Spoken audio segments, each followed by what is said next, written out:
여러분 안녕하세요.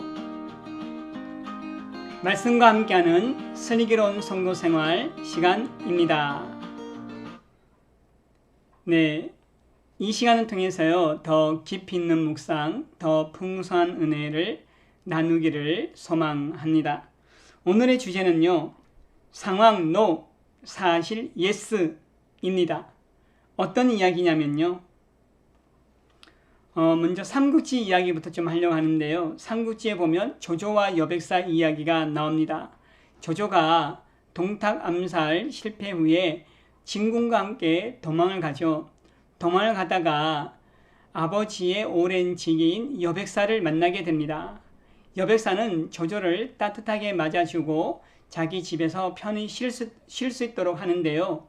조조가 이제 진군과 함께 깊은 잠이 들었습니다. 자다 보니까 뭔가 좀 기분이 이상한 거예요. 바깥에 사람들이 웅성웅성하게 무슨 일일까 하고 문을 조금 열고 이렇게 바깥을 살펴보는데 갑자기 이런 말이 들려오는 겁니다. 큰 놈부터 죽일까? 작은 놈부터 죽일까? 이런 말을 들었을 때 조조가 생각하기를 아차, 여백사가 나를 죽여서 동탁에게 넘기려 하는구나. 이렇게 판단한 나머지 문을 박차고 나가서 이유 불문하고 여백사의 모든 식구들을 다 죽입니다. 죽이고 보니까 돼지 2마리가 꿀꿀꿀꿀 거리고 있는 거였습니다. 즉 사실은 여백사가 조조에게 술과 고기를 제공을 하려 했던 것인데 조조는 어떤 상황이라고 판단했냐면 여백사가 나를 죽이려고 하는구나 이렇게 판단을 한 거죠.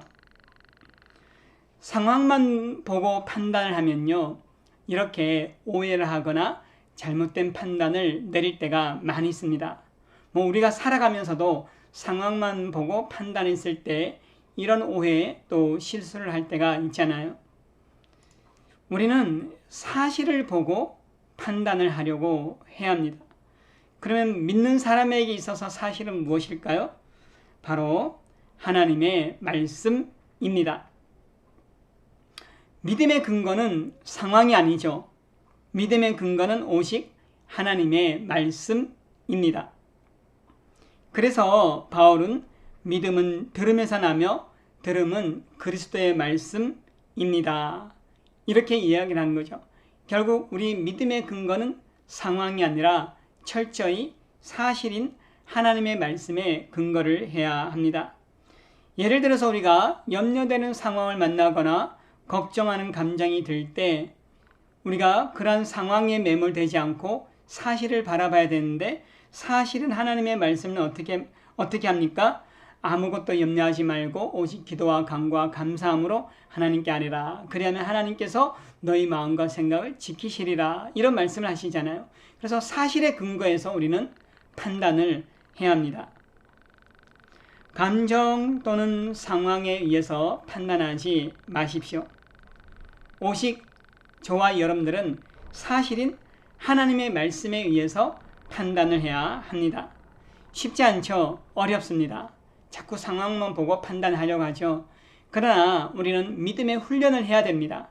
상황이나 감정에 매몰되는 것이 아니라 그것을 보는 것이 아니라 사실인 하나님의 말씀을 보고 판단할 수 있도록 믿음의 훈련을 해야만 합니다. 여러분 오늘 어떠셨습니까? 상황이나 감정에 매달리는 것이 아니라 사실인 하나님의 말씀에 의지해서 살아가는 저와 여러분들 되기를 바랍니다. 그리고 화성권능교회와 화성권능TV를 위해서도 여러분들 많은 기도와 관심을 부탁드립니다. 여러분 정말 감사합니다. 여러분과 이렇게 나눌 수 있으니 감사가 되고 또 행복합니다. 오늘의 기도. 사랑하는 하나님, 제가 상황을 통해 판단하려고 할 때마다 사실인 하나님 말씀을 통해 판단할 수 있는 지혜를 주시기를 간구합니다. 예수님의 이름으로 기도드립니다. 아멘. 여러분 감사합니다. 한 주간도 평안하시고 승리하시길 바랍니다. 평안하세요.